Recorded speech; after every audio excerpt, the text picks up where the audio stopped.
Ahora es tiempo de viajar al espacio. Ahora es tiempo de imaginar mundos nuevos. Ahora es tiempo de recordar el primer vuelo tripulado hacia las estrellas. Tenemos un corresponsal de lujo. Él está con todos los hombres que vieron la Tierra desde el espacio infinito. Sueños astronáuticos, historias y misterios, secretos. ¿Qué han visto los astronautas? ¿Cambia su mente realmente? ¿Vuelven a ser personas iguales o se han separado del resto de los mortales? ¿Son conscientes de que han vivido una epifanía cósmica al estar fuera de nuestro viejo y querido planeta azul? Javier Sierra tiene posiblemente todos los datos. Y es que Javier Sierra hace de corresponsal de excepción en una reunión de excepción, porque creo que pocas veces en la historia tantos hombres de las estrellas se han juntado. ¿Para qué? ¿Por qué? ¿Para contar qué historias? Nos lo cuenta nuestro compañero Javier Sierra. Buenas noches, amigo. Hola, muy buenas madrugadas, Iker. Imagino, conociéndote, que emocionadísimo, ¿no? Pues embargado de la emoción, porque no es nada fácil, de hecho no había ocurrido nunca que se reuniesen tantos astronautas y cosmonautas bajo un mismo techo para conmemorar el 50 aniversario del primer vuelo de Yuri Gagarin al espacio. Ha sido en Tenerife toda esta semana pasada, esta semana que acabamos de dejar, y que a mí particularmente me ha dejado de regalo unos recuerdos imborrables. Por ejemplo, ver el momento en el que Neil Armstrong entra en el Hotel Alabama de Tenerife y inmediatamente se arremolinan en torno a él sus viejos compañeros de la misión Apolo. Aquí estaban y le han rendido pleitesía Jim Lowell, que voló en la Apolo 8 y después en la fatídica misión Apolo 13, Charlie Duke de la Apolo 16, Bill Anders de la Apolo 8, pero fíjate, también son humanos. Yo he detectado incluso rivalidades que no se han curado con los años, sino que se han acentuado. Estuvo Buzz Aldrin en Tenerife, pero no quiso cruzarse con Neil Armstrong. ¿Qué me dices? Hay situaciones que ahora yo comprendo. Por ejemplo, un dato histórico, en fin, no hay más que acudir a la colección de fotografías del Jet Propulsion Laboratory de la misión Apolo 11.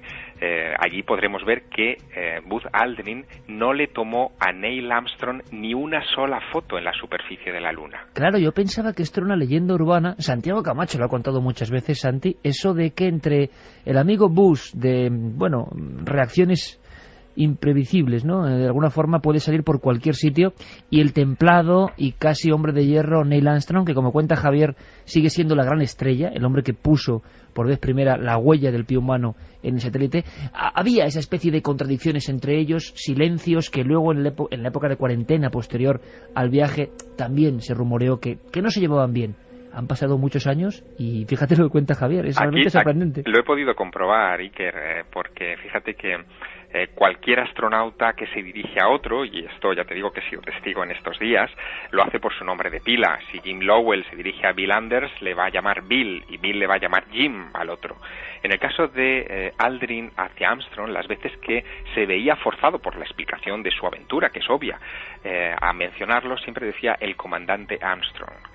Nunca lo llamaba por su nombre de pila. Esa era la primera indicación, pero como te digo, la confirmación ha sido el momento en el que Buzz Aldrin decidió, no quedarse más en el Starmus Festival, en esta reunión que les ha citado en Tenerife, y no se han cruzado.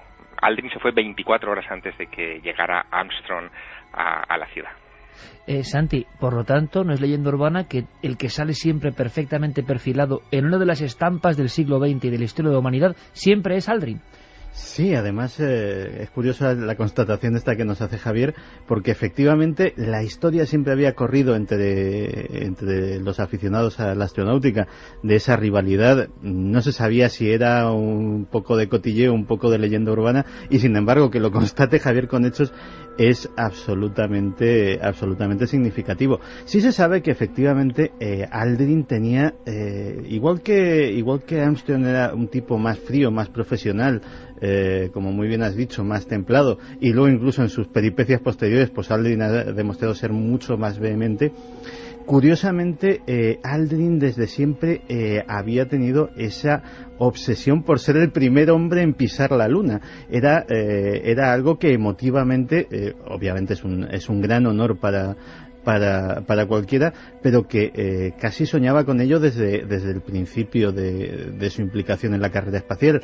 El hecho de que se lo pisase Armstrong, yo creo que fue algo que han debido de llevar durante todos estos años. Siempre he citado, y está perfectamente disponible en Internet, esa rueda de prensa, primera rueda de prensa que hacen los astronautas después de la cuarentena, en la que unos hombres que acaban de hacer historia, que acaban de culminar una labor de equipo como cabeza de un equipo inmenso de personas que vienen de triunfar, están, sobre todo Armstrong y Aldrin, están serios, apenas se dirigen la mirada, hay un ambiente muy tenso que se corta con cuchillo, y de hecho es hasta tal punto que los que todavía o en tiempos han sostenido la teoría de que el hombre no llegó a la Luna, decía que a lo mejor es que estaban avergonzados de la tremenda mentira que tenían que contar. Yo creo que no, que más bien de lo que se trataba era precisamente eso, que la tensión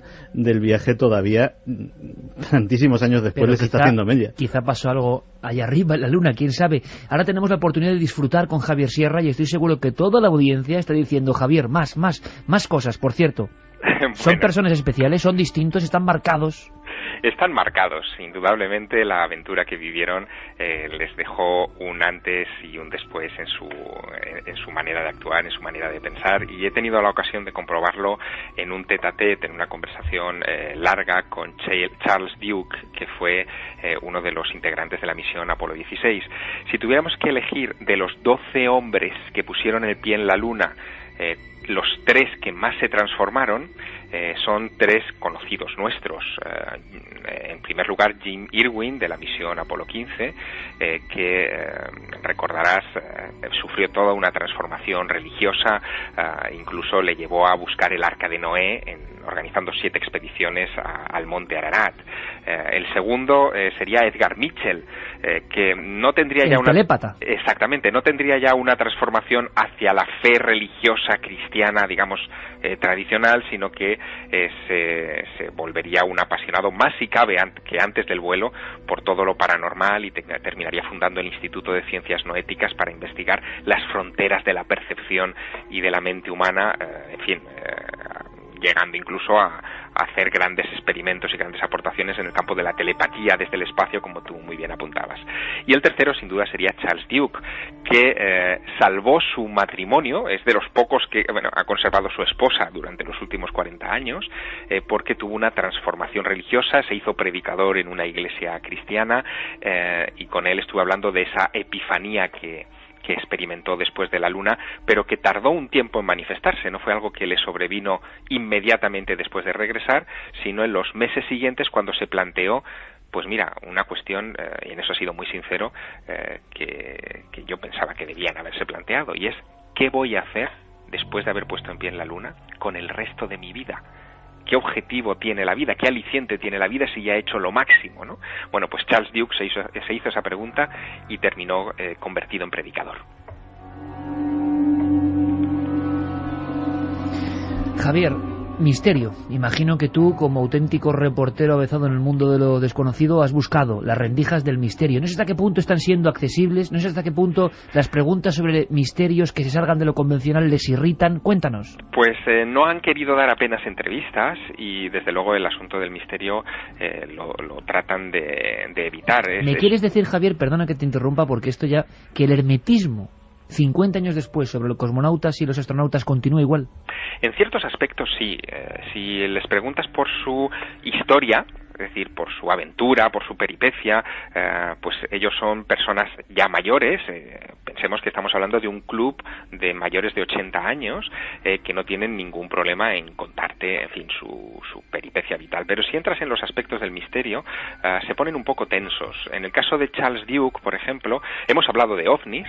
Él está abierto ante la posibilidad de que los ovnis existan, pero rechaza tajantemente que las fotografías que aparecen objetos extraños en ellas, de su propia misión, de del Apolo 16, rechaza que sean desde luego objetos no identificados, piensa que todas tienen una explicación y además insiste, yo le pregunté mucho a ese respecto, que no recibió ningún tipo de instrucción, indicación, briefing, en fin, informe de ninguna clase por parte de la NASA al respecto de los ovnis, pese a que en los años 70, cuando su vuelo tiene lugar, cuando los vuelos Apolo, las misiones Apolo tienen lugar, no se hablaba de otra cosa en los Estados Unidos. ¿Cuál es el comandante astronauta que más te ha llamado la atención, Javier? Bueno, el estrella, sin duda alguna, ha sido Aldrin. Aldrin llegó bronceado, con un aspecto muy parecido a Kirk Douglas, para que nos hagamos una idea, el Kirk Douglas mayor, ¿no? Con una corbata llena de pines y una manera de mirar a la cámara muy cinematográfica. Tiene un dominio escénico como ningún otro de los astronautas. El resto de astronautas son personas más bien normales y de actitud, en fin, muy cordial, muy cercana. Aldrin se sabe, nunca mejor dicho, una estrella. Sí, Aldrin se sabe una estrella, sabe que las cámaras le siguen y él mira hacia la cámara. Mientras que Armstrong, esto es muy curioso, sabe que es muy codiciado, que es una estrella, pero rehuye de las cámaras. De hecho, le pone muy nervioso el hecho de que todo el mundo lo mire o que le roben fotografías mientras está, en fin, bebiéndose una cerveza y tratando de refrescarse en una esquina del hotel, ¿no? Y se nota esa tensión. Podríamos decir que a uno le gusta su estatus de hombre especial para la historia y otro casi que lo rehuye, quiere volver a ser un hombre normal. Sí, y es paradójico porque si algo yo creo que afectó, y lo he comprendido aquí, viéndolos, si algo afectó a Buzz Aldrin en su relación con Neil Armstrong fue esa. Él se sentía predestinado para llegar a donde estuvo, ¿no?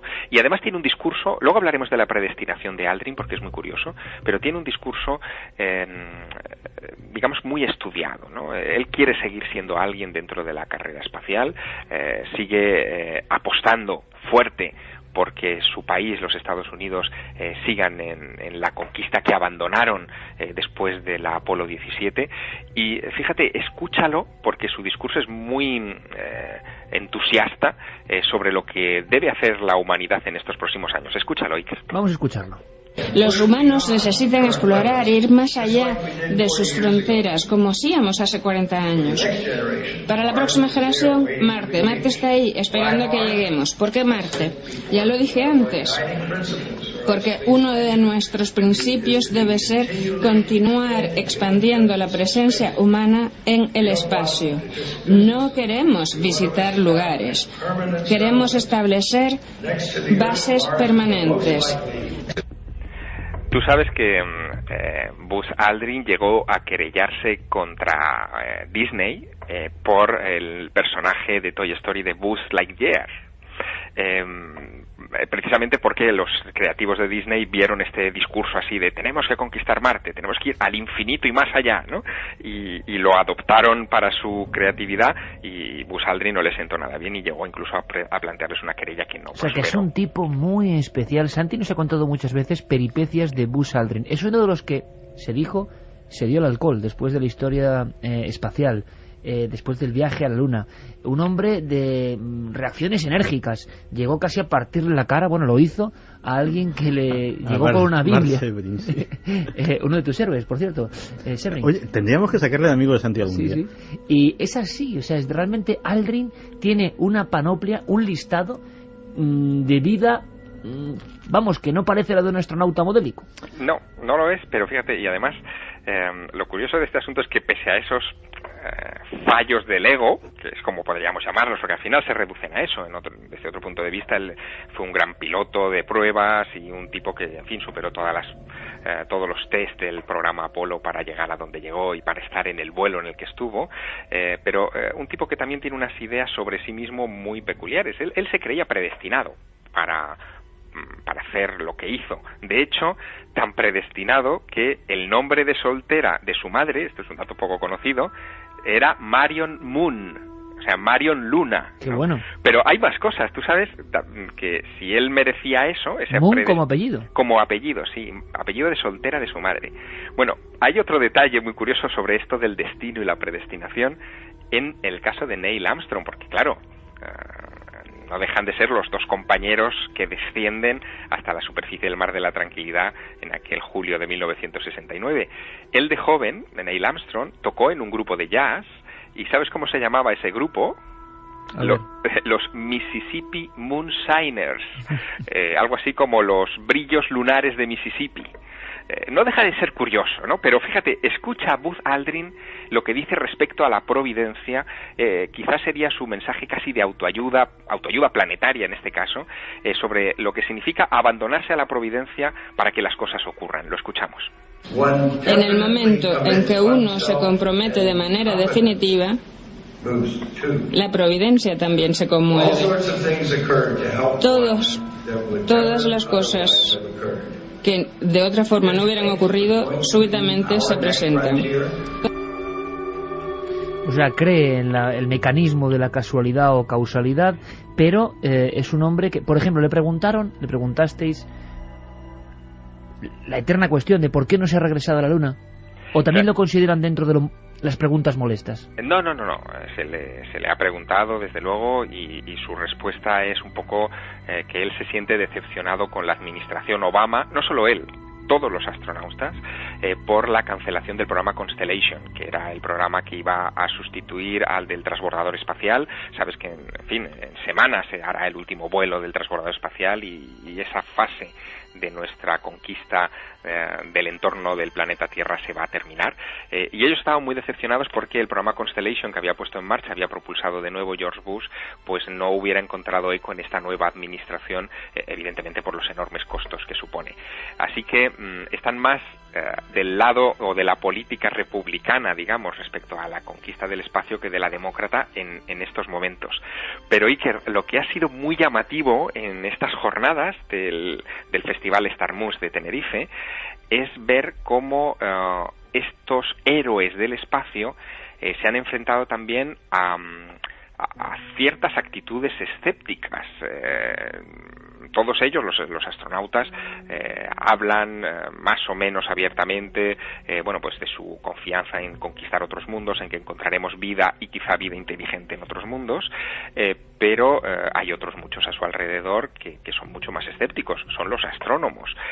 De hecho, por ejemplo, Robert Williams, que es uno de los astrónomos más importantes del mundo en estos momentos, que trabaja en la Unión Astrofísica Internacional, hizo varios alegatos de lo que significaba la ciencia contra la superstición, contra las creencias irracionales, en fin, todo este discurso, y lo vio muy apoyado, muy de cerca, por la presencia de Richard Dawkins, que, en fin, sabemos que es un zoólogo, un etólogo muy conocido en el Reino Unido, que ha publicado libros cuestionando la existencia de Dios y que es un gran defensor de la teoría darwinista. De hecho, muchos lo llaman el Rottweiler de Darwin, porque defiende aún más que el propio Charles Darwin la teoría de la evolución de las especies. Y él dice que, puede haber vida en otros mundos, ¿por qué no?, pero que viven esas vidas en lugares tan aislados entre sí que es prácticamente imposible pensar que algún día van a establecer comunicación. Se siente muy solo y nos lo explicaba así como lo vas a escuchar. Seguramente estamos muy solos en el universo, pero seguramente hay numerosas formas de vida porque el universo es tan enorme. En cuanto a la soledad de los humanos en el universo, los problemas que plantea el viaje de un sistema solar a otro, de un planeta a otro, son tan enormes que la única forma de que alguna forma de vida detecte otra forma de vida sería a través de la radiación electromagnética y no a través de un transporte corporal. Como siempre, pensando en la lógica humana, claro. Siempre interpretamos todo con las coordenadas que para nosotros son lógicas y científicas, sin pensar a veces que igual todo eso no vale nada en otros ámbitos de la realidad. Estaba haciendo una pregunta que quizá muchos oyentes, Javier, están ahora mismo también barruntando. Y me explico. Cuando un astronauta deja de pertenecer a este cuerpo de élite, vamos a decirlo así, militar, en su tiempo, y que siempre ha estado con una coordenada de servidores de la patria y de personas que han llegado más alto que nadie, evidentemente, héroes, luego sus vidas, yo no sé si han ido por buen derrotero en muchos casos, yo no sé si hay estadísticas, pero está intentando imaginar de qué viven luego estas personas. Tienen una posición social importante, se dedican a dar charlas con un mensaje muy claro, y hay algunos que se han salido de ese redil o de esa conducta hasta el punto, por ejemplo, de repudiar el tiempo de astronautas, yo no sé si también los cosmonautas soviéticos, o de pasarlo muy mal económicamente, porque lo estaba imaginando ahora. ¿Cómo es la vida después, incluso a nivel social, de estas personas? ¿Cómo los has visto, Javier? Pues mira, cuando se apagan los focos, cuando ya no son el centro de atención de medio mundo, cuando no los persiguen ya los periodistas, ni son recibidos con honores de Estado, en el caso de los astronautas del programa Apolo, muchos de ellos retornaron a la vida civil y se intentaron ganar la vida como mejor pudieron, algunos incluso vendiendo coches, o como en el caso de Charles Duke, fabricando galletas o montando negocios de cerveza con otros astronautas, cosas que, por ejemplo, han sido muy, pero que muy criticadas y por supuesto muy mal vistas por quienes fueron criticados, muy criticadas por Buzz Aldrin. Aldrin se dedicó a despotricar incluso contra Charles Duke en el pasado. Hombre, Aldrin, que participó en el Mira quién baila americano, tampoco tiene mucho de lo que presumir. Mira quién baila, Aldrin. Claro, pero como ahora está en proyectos de desarrollo espacial o de imaginar cómo puede ser la colonización del espacio, pues se siente con esa especie de superioridad moral. También Aldrin, eso lo sabe muy poca gente en España, ha tenido sus escarceos con la novela. Él ha escrito 2 novelas, una se llama Encuentro con Tíber, donde, fíjate qué trama, donde habla de un mensaje que dejaron los extraterrestres en la Luna y que, en fin, encontraron unos astronautas americanos, ¿no? Y el otro se llama El Retorno, donde habla de la llegada de los chinos al espacio y acierta de pleno en esa profecía que dice que, en fin, que los chinos se les van a comer en la carrera espacial. Pero ninguno se desliga de las estrellas, ¿no? No, ninguno. Su vida está completamente pilotada por esa sensación cósmica, ¿no? Porque aunque no quiera Iker, la gente les aborda continuamente. Es decir, en su momento fueron personajes muy públicos, hoy muchos de ellos, si caminaran a nuestro lado, pasarían desapercibidos, pero aún con todo, sus fotos aparecen periódicamente en Internet, en la prensa, son entrevistados aquí y allá, es decir, que tienen un grado de popularidad pese a la edad y pese al tiempo transcurrido de sus hazañas, en fin, que los mantienen muy en el candelero. De hecho, yo creo que los científicos que estaban en este congreso, en este festival de Starmus, en cierto sentido, yo creo que los miraban con cierta envidia, ¿no? Porque ni siquiera grandes logros científicos, y en este congreso había varios premios Nobel, tienen ese reconocimiento público tan duradero, tan permanente a través de las décadas, ¿no? Piensa que, por ejemplo, en este congreso de Starmus, y cuando te dé el dato sé que te vas a emocionar, estaba Michel Mayor, que fue el descubridor en 1995 del primer planeta extrasolar, Pegaso 51b, ¿te acuerdas? Perfectamente. Claro, pues fíjate qué dato dio Michel Mayor en esta conferencia. Dijo que desde aquel descubrimiento de Pegaso 51b se han descubierto 555 planetas extrasolares hasta la fecha de esta semana. 55 de ellos han sido descubiertos en los últimos 2 meses. Es decir, que ahí se abre un abanico científico impresionante que demuestra que hay muchas tierras ahí fuera. De hecho, ya se está calibrando el número de planetas muy similares a la Tierra que puede haber en nuestras cercanías cósmicas y parece que va a ser muy alto. Es decir, que estamos hablando de que hay muchas tierras ahí que podrían albergar este paralelismo con nosotros. ¿Tienes más documentos, Javier? ¿Tienes más invitados de excepción que has podido grabar? Bueno, quizá para terminar, sí que me gustaría mostraros el detalle final de este congreso, ¿no? Ahí estaba Garik Israelian, que es el astrofísico del Instituto Astrofísico de Canarias, que ha reunido a todas estas celebridades, y que él ha querido además unir exploración del espacio con música, porque él está convencido de que ahí fuera, en la atmósfera de otros planetas y de otras estrellas, hay tonos musicales que se pueden convertir en sonidos armoniosos acá. Y nos lo explicaba así. Yo sabía que hay ondas acústicas en las atmósferas de las estrellas, el Sol. Descubrimos ondas acústicas en la atmósfera solar en 1962, creo que. Pero primera vez en las estrellas como Sol descubrimos en año 2000 en Alpha Centauri, y a partir de esa fecha ya empezamos más y más con instrumentación más avanzado, Y ya tenemos unos 15, 16 estrellas que tenemos con observaciones confirmado que tienen ondas acústicas en sus atmósferas, ¿no? El sonido del universo, ni más ni menos, Javier. Un sonido que él ha puesto en manos, y ahora agárrate, que vienen curvas, ha puesto en manos del guitarrista de Queen, Brian May, y del grupo Tangerine Dream. Bueno, mítico. Claro, que ayer tenían un concierto espectacular en el Centro Magma de Tenerife, donde fusionaron ese sonido de las estrellas captado por los astrónomos como Israelian dentro de sus composiciones. Y bueno, he descubierto que el líder de Tangerine Dream, Edgar Frise, es un apasionado de los temas que a nosotros también nos encandilan. Pero no te das cuenta que hay otro misterio, es que yo no conozco ningún compositor, y esto es antes para reflexionar. Jean-Michel Jarre, Mike Oldfield, Vangelis, Michael Hugen, por supuesto, todos los grandes de la música cósmica, es que no lo hacen porque sí, sino que están muy ligados a los temas no solo del espacio, sino del misterio. Bueno, escúchalo, escucha a Edgar Frise lo que dice, escúchalo. La música es vibración en todos los casos, eso lo sabemos.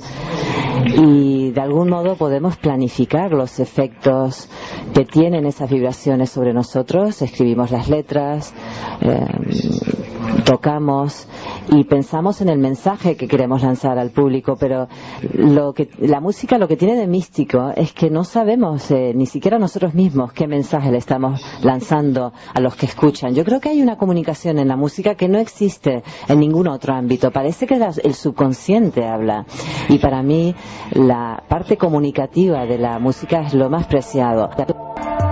Estoy convencido, Javier, que habrá música para muchas sorpresas futuras en el espacio, para nuevos hallazgos. Qué bueno que estos viejos rockeros estén ahí siempre, que tengan ese hálito de misterio, y que sus exploraciones al final parezcan raras para muchos, pero en el fondo es una indagación en ese subconsciente arcaico que está ahí, en el fondo de todo y de todos. Javier, que disfrutes mucho, que hables con los astronautas, porque la sensación es que yo no sé si son más o menos próximos o hay diferencias, por ejemplo, entre los astronautas y los cosmonautas. Diferencias así como pincelada de casi nos puedes dar de final. ¿En qué has notado que son dos mundos también totalmente opuestos? Las hay. Hay diferencias porque evidentemente no ha habido epifanías de tipo religioso entre los cosmonautas, todos ellos con el carnet del Partido Comunista. Curioso. Claro, no se lo podían permitir, pero muchos de ellos les gusta hablar de extraterrestres, ¿no? ¿Son más abiertos para el tema ovni extraterrestre los cosmonautas que los astronautas? Cuidado, para el tema ovni yo no sería tan específico. Yo diría que son más abiertos al paleocontacto, a los extraterrestres en la antigüedad.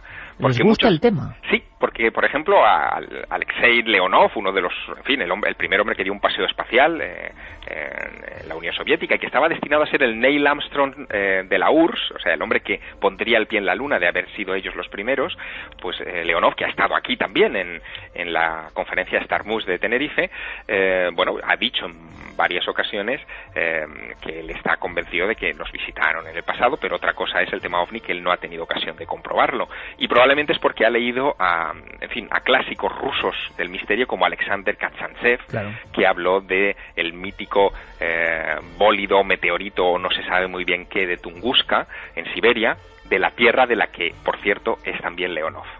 Y por cierto, esos individuos tan especiales, tan diferentes del resto, yo no sé si has tenido la oportunidad de ver cómo ellos miran la noche, miran las estrellas, otean el universo, el firmamento. ¿Lo hacen de una forma especial, con una emoción especial, o eso pertenece ya al pasado? No, la emoción está.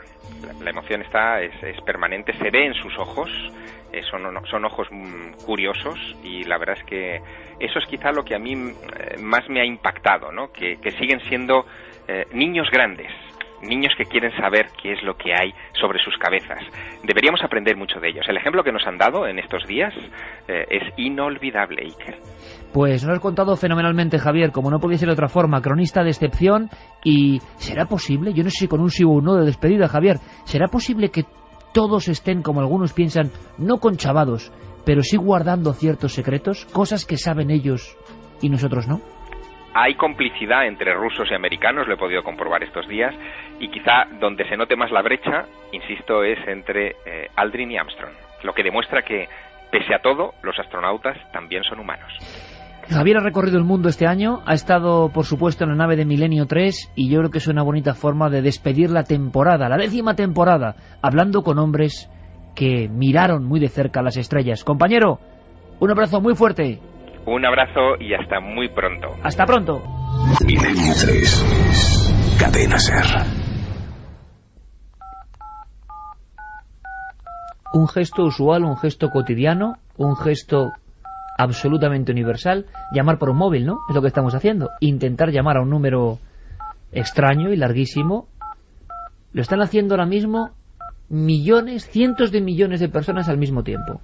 Bueno, pues desde prácticamente el inicio de la era de los móviles, que cambió el mundo, se ha venido hablando de la conspiración, del peligro, y ahora hay datos nuevos. ¿Dónde está la verdad? ¿Quién abre este nuevo dossier de denuncia? No hay otro, Santi. Pues sí, que hace unas semanas saltaba la noticia a todos los medios de comunicación del mundo.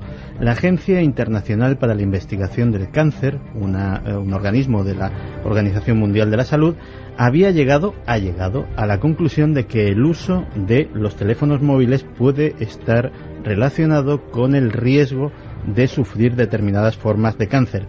Así, al menos lo sacamos en conclusión de su decisión de clasificar los móviles como compuesto posiblemente, subrayo posiblemente, esa es la frase que utilizan, la palabra que utilizan, cancerígeno para los seres humanos. Las buenas noticias es que hemos consultado a muchos expertos, y ahora vamos a escuchar unos cuantos, y la opinión entre médicos, ingenieros, oncólogos es bastante positiva. Las malas es que la voz disonante, y eso lo reservamos para el final, nos va a venir de donde menos nos la esperamos. Pero vamos a empezar con el propio estudio de la Organización Mundial de la Salud. Para recabar su opinión hemos preguntado tanto a un médico como a un ingeniero. La opinión del doctor Emilio Alba, presidente de la Sociedad Oncológica Médica, es esta. Bueno, este es un informe que asigna, digamos, un riesgo 2B a la radiación electromagnética, a la onda electromagnética que da el móvil, ¿no? 2B significa que potencialmente pudiera estar relacionado. Esto no significa mucho más. A fecha de hoy no hay pruebas incontrovertibles de que el móvil se relacione con el cáncer, especialmente con el cáncer de cerebro, ¿no? El cáncer del sistema nervioso central, que es el que se dice que pudiera estar relacionado con él. Es verdad que los expertos de la OMS se basan en un metaanálisis de estudios previos que creo que va a publicar la revista en un futuro próximo, en el que dice que pudiera haber un aumento del riesgo. Pero la verdad, desde un punto de vista científico, a fecha de hoy, no se puede decir de ninguna manera que la radiación electromagnética del móvil esté relacionada con el cáncer del sistema nervioso central. Esto no significa que no sea así, sino que no se sabe, ni sí ni no. No se puede decir. Desde el punto de vista técnico hemos consultado a José Manuel Riera Salís, ingeniero de telecomunicaciones y profesor de la Universidad Politécnica de Madrid. Bueno, mi opinión sobre el informe, en principio, es positiva. Quizás tengo alguna duda sobre la trascendencia pública que se le ha dado. Yo he podido leer esa nota de prensa y en ella se señala pues que se ha encontrado lo que llaman una evidencia limitada en relación a un posible incremento del riesgo de un determinado tumor por un uso muy intenso del teléfono móvil en periodos muy largos. Entiendo que si eso se ha detectado, pues naturalmente debe analizarse mejor con otros estudios, y eso es básicamente el contenido de ese informe. El debate sobre los móviles y sobre sus efectos adversos sobre la salud yo creo que lleva en el candelero desde los mismos orígenes de la telefonía móvil. Los hay que efectivamente afirman que las radiaciones electromagnéticas, sobre todo tan cerca de una parte tan sensible de nuestra anatomía como es el cerebro, pueden provocar todo tipo de alteraciones, y se han denunciado desde mareos, insomnio, cambios de carácter, depresión, hasta cosas mucho más terribles como puede ser el propio cáncer, o incluso ha habido quien lo ha asociado con el auge de la enfermedad de Alzheimer. Para desvelar esto, durante una semana un grupo de 31 científicos de 14 países se reunieron en Lyon, en Francia, en un encuentro de esta Agencia Internacional de la Investigación contra el Cáncer. Intentaban pues arrojar un poco del uso del tema y evaluar el potencial letal o el potencial perjudicial de estas radiofrecuencias. Parece ser que de las conclusiones, que efectivamente se publicarán muy en breve en prestigiosas revistas médicas de todo el mundo, pues se deduce este cambio de la clasificación. Se habla, ojo, de los móviles. Hay otro asunto que es muy controvertido, que es el de las antenas. En España, en Valladolid, hubo un caso muy célebre, pero en prácticamente todos los países del mundo ha habido casos de asociaciones vecinales, de grupos de afectados que han conseguido, en algunos casos de forma muy activa, eliminar determinadas antenas a las cuales se habían asociado con el incremento de enfermedades, sobre todo en niños. Y un tema, Santi, permíteme que genera una disputa frontal entre científicos a favor y científicos en contra. Efectivamente, hemos visto, por ejemplo, que hay gente que le achaca estas patologías o estas dolencias, y también hay personas muy escépticas que afirman que básicamente es una muestra más de lo que Isaac Asimov denominaba el complejo de Frankenstein, el mirar con recelo y pensar que va a traernos algún tipo de perjuicio cualquier tecnología nueva que se ubica en nuestras vidas. Para hablar del asunto de las antenas, hemos recurrido a un viejo conocido de este programa, el doctor Rafael Herranz, responsable del servicio de radiología del Hospital Gregorio Marañón. No se ha demostrado en absoluto. O sea, esto sí que está bastante estudiado en cuanto a la energía que transmiten y emiten, y desde luego no hay ninguna demostración, y eso sí que es importante que lo sepa la gente, porque hubo un movimiento muy importante y eso se estudió a fondo y nada lo ha demostrado. Incluso parece paradójico, pero parece que es más seguro incluso para la salud estar cerca que lejos. Bueno, algunas declaraciones sorprenden por el desconocimiento, porque yo también, escuchando expertos, digo, ¿qué se sabe, qué se deja de saber, qué está aprobado, qué estará aprobado dentro de un tiempo, qué sabremos dentro de un tiempo? Y sobre todo, Santi, esa radiación electromagnética, esa, de alguna forma, energía invisible, nos está rodeando constantemente, no solo por un móvil que está pegado al cerebro, sino constantemente estamos siendo aseteados por 1000 tipos de frecuencias, ¿no?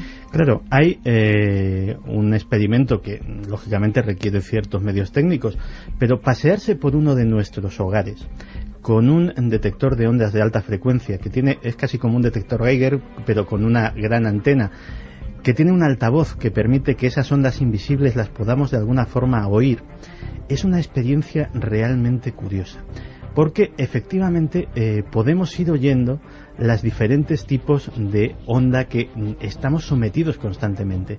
Podemos oír el típico chirrido que a veces en equipos de alta fidelidad lo captamos de vez en cuando de los teléfonos móviles, pero también se oye un tac, tac, tac, tac constante. Esas son las redes wifi. Las redes wifi van emitiendo un pulso regular que también es absolutamente omnipresente. Pero incluso otros aparatos a los cuales los miramos con bastante menos recelo, como son nuestros simples teléfonos inalámbricos, los de línea fija, claro, al ser muchas veces aparatos mucho menos sofisticados que los móviles, su blindaje es menor y emiten incluso mucha más radiación electromagnética que aparatos que parecen más sospechosos, como los propios teléfonos móviles. De estos peligros hemos hablado con Juan Miguel Barrios, profesor de la Universidad de Santiago de Compostela. Bueno, la misión de la OMS siempre son recomendaciones, como usted sabe. Los gobiernos son los que tienen que tener la capacidad, los que mantienen la capacidad, digamos, de aplicar las recomendaciones. En ese sentido, pues el teléfono móvil se revela fundamentalmente como un elemento que bueno, ellos estiman, incluso de los estudios que han revisado, que 30 minutos al día, gente que hable 30 minutos al día durante una exposición, digamos, crónica de 10 años o más, pues tienen un incremento de riesgo que en algunos de los estudios revisados se habla del 40% de incremento para producir exclusivamente 2 cánceres, y fundamentalmente uno de ellos, que es el glioma, ¿no? Que es una localización de encéfalo que supone los 2 tercios de todos los tumores de cerebro, de encéfalo, ¿no? que existen en el mundo.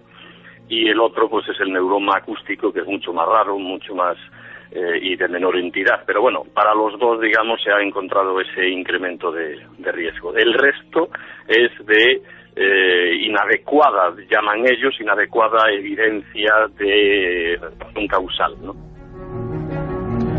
Y es que efectivamente el acuerdo no es ni mucho menos unánime, porque no tenemos que echar mucho la memoria atrás para acordarnos de casos como el amianto, el plomo en la gasolina, el propio tabaco, que estudios decían que eran absolutamente inocuos y luego pues se ha venido a demostrar lo contrario.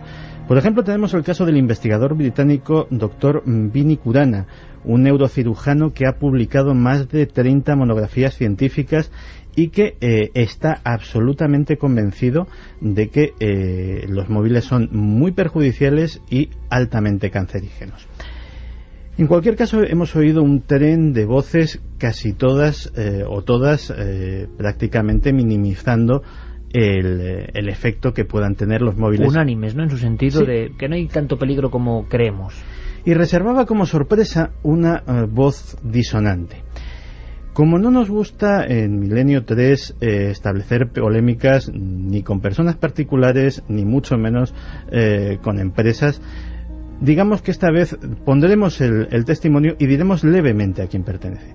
Hace tiempo una cadena de televisión hizo un reportaje que nunca se emitió sobre los peligros de la telefonía móvil.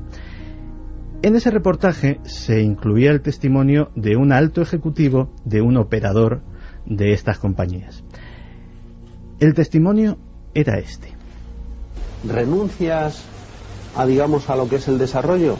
Pues no, siempre que te estén asegurando que está dentro de los límites de seguridad. Es decir, mire usted, no me voy a morir de esto. Esto contribuye a que me muera. Pero, como todas las cosas. Pero yo creo que esto conceptualmente, además dicho por el operador, pues no es creíble. Yo creo que esto en los médicos, que no sé Juan lo que habrá dicho, Juan Represa el nombre, o Úbeda, pero este es el mensaje que tienen que decir, que al final, vamos, no me meto en el pellejo de ninguno, coño, que es que uno se muere por 38.000 cosas. Que esta es una más, mire, indiscutible. Que esta es una más incluso para los que no usan la telefonía móvil, indiscutible. Y que los que usan la telefonía móvil no la usan, no deberían de tener este factor, sin duda. Pero joder, el mundo es como es. Es decir, a mí me gustaría no respirar el humo que echan los autobuses, pero no vamos a tener autobuses.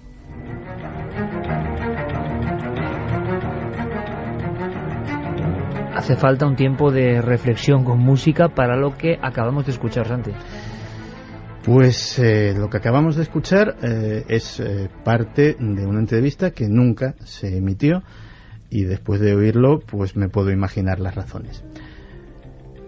Entre las voces que hemos escuchado antes, que nos decían que bueno, existe una posibilidad, pero hay que entrar en más estudios, y este último indiscutible, me quedo con que efectivamente hacen falta muchos más estudios y sobre todo trabajar para que esto, de lo que, como también decía nuestro último interviniente, difícilmente podemos prescindir ya de ello, sea cada vez más. Me pasa como con todo, Santi, me pasa como con todo. Hace poco en una entrevista me preguntaban qué había aprendido, yo decía que cada vez sé menos cosas.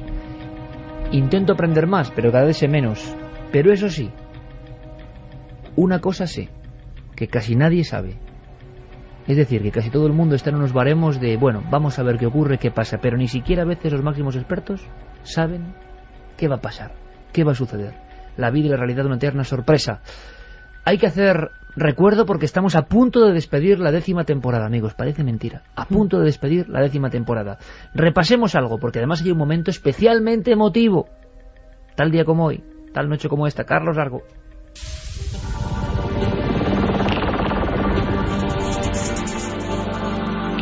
...26 de junio de 1730... nace el astrónomo francés Charles Messier... gran aficionado a la caza de cometas... y creador de un catálogo de hasta 110 cuerpos espaciales... entre los que se encuentra la nebulosa de Orión. Es un vivero de estrellas. La mayor de las jóvenes estrellas está en el centro del vivero. Su energía crea vientos increíblemente fuertes que aúllan por este gran cañón a 8 millones de kilómetros por hora.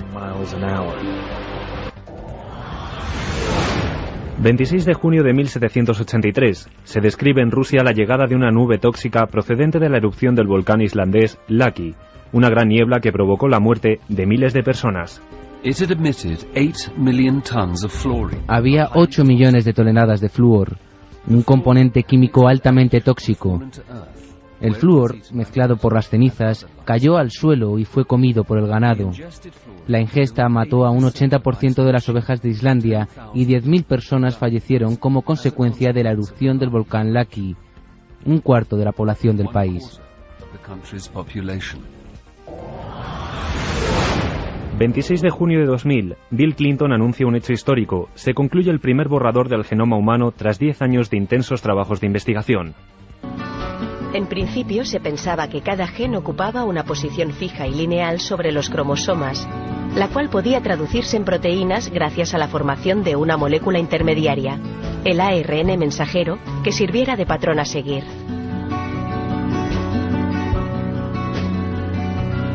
Sin embargo, ahora se sabe que solo poco más de un 1% del ADN corresponde a genes, mientras que un 98% es ADN basura. 26 de junio de 2004, la efeméride de Milenio 3. Un hecho memorable abría la nave del misterio. Tenía lugar la ya célebre alerta ovnimilenaria. En estos mismos instantes, a la 1:33, decenas de miles de personas como vosotros, como estamos aquí en el auditorio Juan Carlos I, están vigilando los cielos. Están con su mirada clavada en las alturas. Cada uno, como decía Primitivo Rojas en la introducción, con su equipaje de ilusiones, de creencias, de esperanzas. Esta es, efectivamente, una noche cualquiera. Para nosotros, espero que para vosotros también, a partir de mañana estoy seguro que dejará de serlo. Hay 8.000 amigos aquí para escuchar y para ver un programa de radio. Y eso a uno le deja muy impresionado. Y toca el momento del adiós. Pues sí, que toca el momento de despedirnos, el hacer las maletas, el cargar la mochila, irnos a descansar. Y Dios dirá los hados que nos traen a estos micrófonos, al micrófono amarillo de la cadena SER, que tan buenos momentos nos ha dado. Recordaba esa alerta OVNI, decías que estábamos impresionados. 8.000 personas. Salimos de ese Super 8, ese camión que la cadena SER nos puso, salimos entre el humo y teníamos la carne de gallina. Yo recuerdo que nos vibraba todo el cuerpo al ver a esas 8.000 personas levantadas con sus luces en la oscuridad, con los móviles encendidos, diciendo: aquí estamos los milenarios, os acompañamos. Santi, un honor, compañero. 10ª temporada de Milenio 3. Ahí está nuestro trabajo. Y hasta la próxima para contar muchas más cosas. Pues sí, nos veremos el año que viene contando más cosas. Y nada, los que se quejan, que algunos se me queja por internet, que nos merecemos un descansito, que tampoco es tanto. Es que yo pienso a veces, pero si estamos todo el rato, estamos 3 horas en la radio, estamos en la televisión, ¿qué más queréis? Tenéis que estar ya muy aburridos de nosotros, muy aburridos. Nosotros de contaros cosas a vosotros, no, porque esto no es un oficio, esto es una forma de vivirlo, de contarlo, de apasionarse con las cosas de la vida. Nuestro objetivo siempre es entusiasmaros. Sabemos que hay muchos problemas, pero también sabemos que hay muchos motivos para mirar con ojos de niño la realidad, con ojos de personas ilusionadas con todo. Todo es misterioso, lo que pasa que no lo han contado muchas veces bien. Todo es absolutamente maravilloso. Fermín Agustí, Carlos Largo, Carlos Ródenas hoy como comandante de estos sonidos que son importantísimos y vamos a decirlo así, muestra como banderado de todos los técnicos de esta maravillosa casa. De verdad, para todos, un feliz y fortísimo abrazo milenario. A partir de ahora, creo que habrá motivos para seguir enganchado a la SER con los mejores programas de la temporada. Sed muy felices, amigos. Aquí terminó la 10ª temporada de un humilde programa de radio. Un programa que se llama Milenio 3. Todo el equipo al completo, podemos decirlo. Nos hemos quedado como pocas veces con la boca abierta. Y ahora en esta pausa debatíamos, discutíamos, observábamos imágenes, pero todos, Carlos Largo, Fermín Agustí, Carlos Ródenas en los sonidos, Santiago Camacho, Carmen y yo. Ahora mismo estás viendo imágenes y, claro, escuchar a nuestro testigo acompañado de Gonzalo en el lugar de los hechos, y ahora estar viendo, porque es el prodigio, ¿no?, de Internet, cómo eran los vestidos de las niñas de comunión de esas épocas, por ejemplo, principios del siglo XX, impresiona. Claro, es que yo me acordaba de fotografías antiguas, de mi bisabuela, de mi abuela, que circulan por mi casa, y era el traje de comunión tal y como nos lo ha descrito perfectamente, con esa especie de gorrito, de casco que llevaban, con el misal, con los guantes, con el rosario colgado. Además, que esas fotografías quedan en la memoria de casi todos. Si echamos la vista atrás y empezamos a ver fotografías antiguas de nuestros antepasados, siempre hay una niña de comunión vestida de esa forma tan peculiar, ¿verdad? Pero que se aparezca precisamente en ese camino. Además, en el mes de mayo siempre han sido las apariciones, si no recuerdo mal. Y vestida de esa forma, fíjate, a mí me remontaba más a los años 50 que a principios de siglo, por la forma en la que nos lo describía y porque también había más coches. Lo anteriores podían ser, lo que decía Gonzalo, carruajes, algún tipo de accidente de finales del siglo XIX. Es posible que haya personas que estén conectando ahora con Milenio 3 en la cadena SER. Estábamos hablando con Gonzalo Pérez Sarró, nuestro compañero en Extremadura. Estamos en el campo Arañuelo, cerca de Navalmoral de la Mata, en una salida prácticamente, en un camino que sale próximo a la Nacional 5.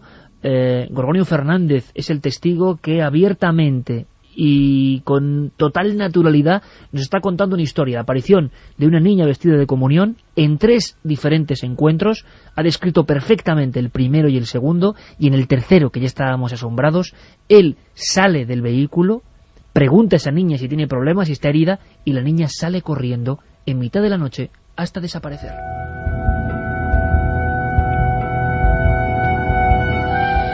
Amigos, seguís ahí, ¿verdad? ¿Estáis todavía en el lugar de los hechos? Aquí estamos aquí, sí. Estáis ahí los dos. Gonzalo, Gorgonio, cuéntanos un poco, por favor, tu sensación, que es lo que la gente se preguntaba, tu sensación personal al ver que esa muchacha, esa niña, sea lo que sea, ha desaparecido delante de tus ojos, que no has podido alcanzarla. En ese instante, ¿tú qué piensas? Bueno, mira, primero voy a decirte una cosa, Iker. Primero voy a decirte que yo soy una persona creyente, soy católico, y no soy de comunión diaria, pero bueno, pero casi, ¿no? Quiero decirte esto, ¿no? Porque parece ser que a veces la gente piensa que, bueno, que estos son otros temas de gente que son de otros planetas y de otras historias, ¿no? Por eso te digo esto, ¿no? Yo soy una persona creyente y bueno, y digo que la verdad me hace libre, y por eso te lo estoy contando, ¿no? Te lo estoy contando a ti, y quiero que lo sepa pues toda la gente, pues que lo que a mí me pasó fue pues una experiencia que luego, analizándola después, reflexionándola, he visto que es una experiencia muy buena, que me ha acaecido a mí en mi vida, que he tenido la gran suerte en este mundo de tenerla, y que me parece que hay que compartirla con los demás. Pero, por lo tanto, extraigo que no sientes miedo en ese momento. No, ninguno. Es más, la segunda vez cuando vi a la niña, que me cercioné que no había padres y que di la vuelta y que no estaba la niña tampoco, ya mi pensamiento a partir de aquel momento fue pasar por ese lugar y hablar con ella. O sea, bueno, por eso es por lo que en aquel momento lo había pensado tantas veces que lo hice.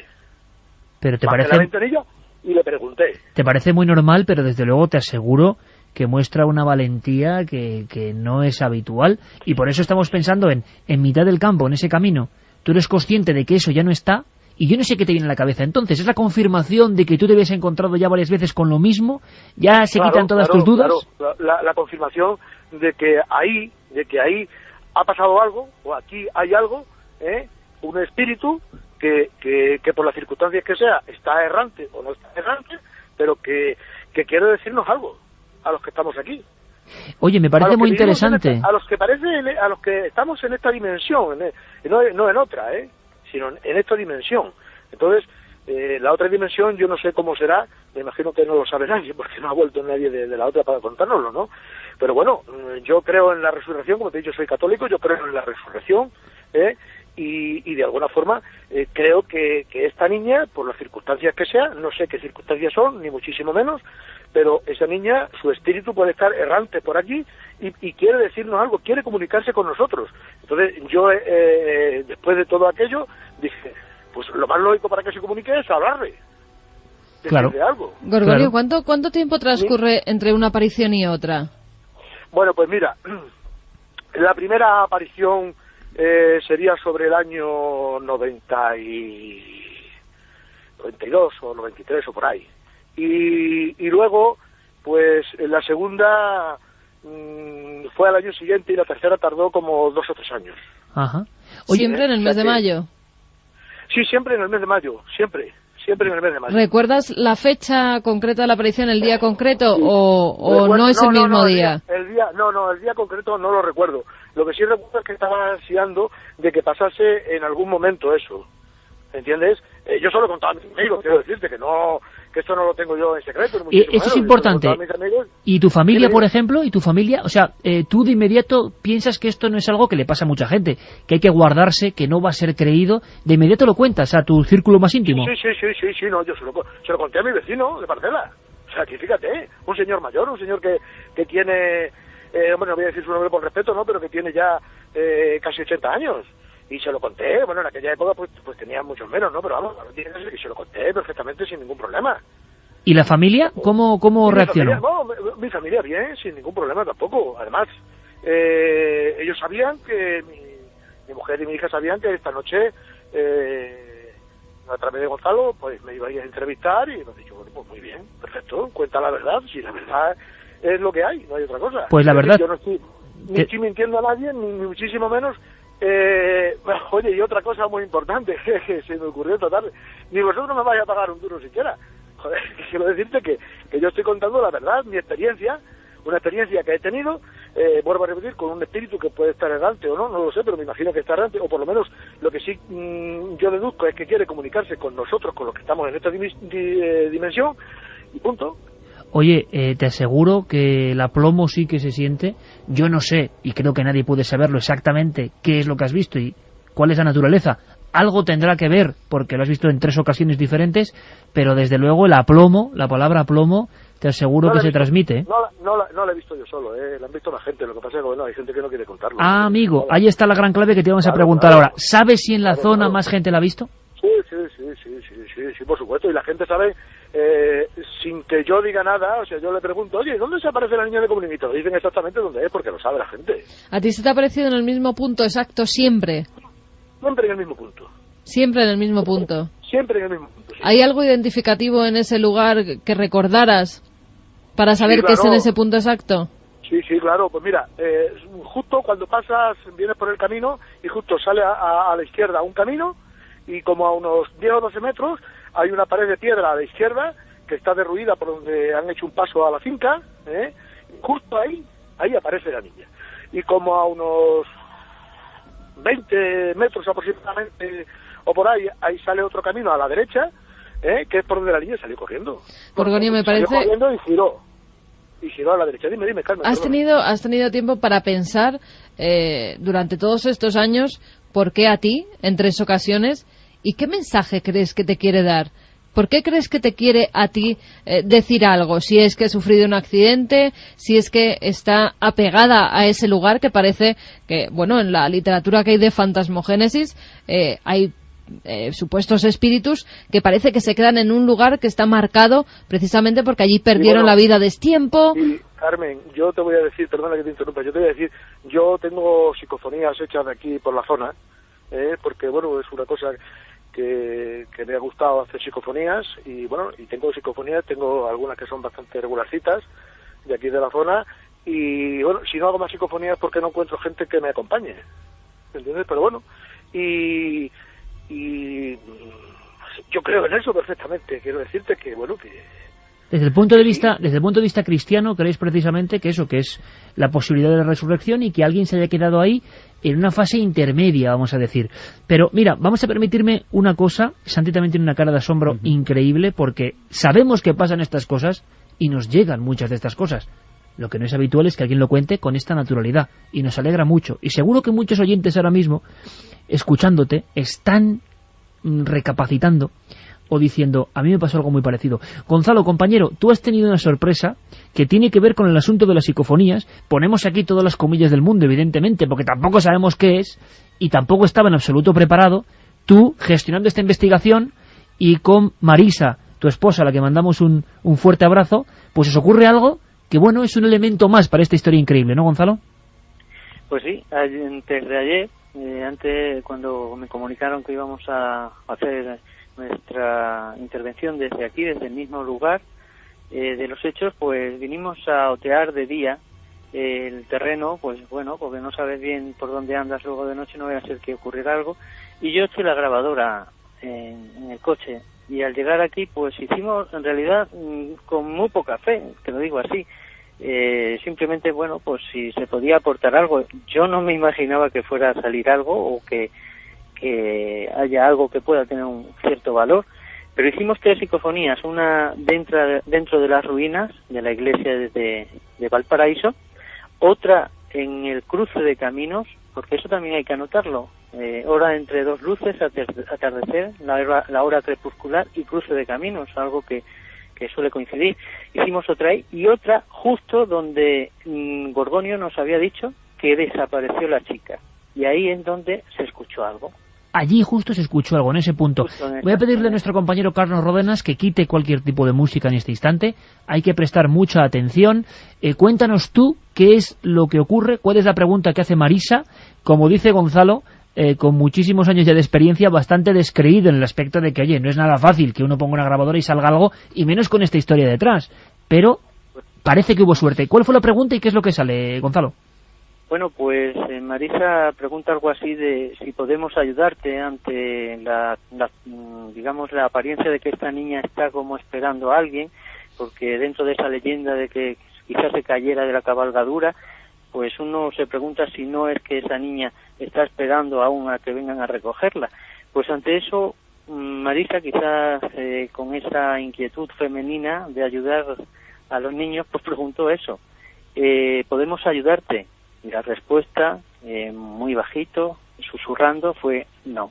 Vamos a repetirla en varias ocasiones, Carlos, si podemos. Tenemos incluso 2 versiones, con una pregunta más larga o no, pero bueno, podemos poner una directamente donde se le escucha a Marisa, la esposa de Gonzalo, que la acompañaba en esta gestión de investigación, y os aseguro, amigos, que tanto Gonzalo como Marisa son personas absolutamente honestas y serias, y como él ha descrito perfectamente, no tenían ni la esperanza casi, ¿no?, de que surgiese nada, pero ha pasado esto, que es muy tenue, como todas las voces supuestamente psicofónicas, y hay que escuchar. Lo importante, el punto donde está hecho, ¿no?, en el lugar de esa desaparición. Escuchamos.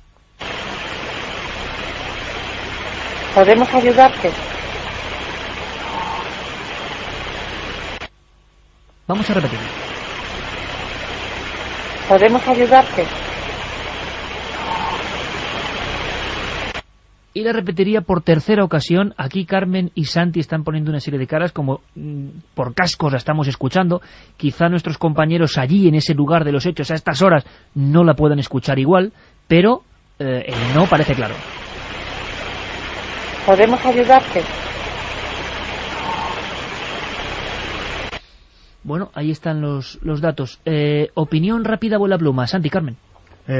Pues yo estaba poniendo caras porque pues todos llevamos unas cuantas escuchadas y vamos, sin meternos en análisis, sin meternos en ordenadores y sin meternos en nada, esta es de las que he oído hace mucho tiempo, de las que me da la sensación de pata negra. Porque sale justo con la pregunta, que es quizá lo más interesante. Puede ser un sonido, pero sale justo después. Claro, fíjate, a mí lo que me ha impresionado no es en sí que salga justo después. A mí me ha impresionado la voz de esa niña, si es una supuesta niña, porque no tiene voz, ni mucho menos de una niña angelical.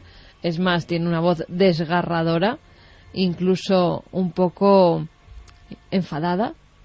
No es una voz que diga no o de forma plácida, es una voz inquietante. A mí de verdad que me parece que es muy dura. Bueno, tan solo dice una palabra, pero la forma de decirla... Pues solo un vocablo dice mucho, sí.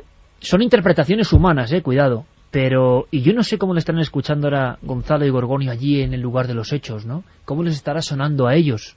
Pero quiero volver a escucharla y les preguntamos. ¿Podemos ayudarte?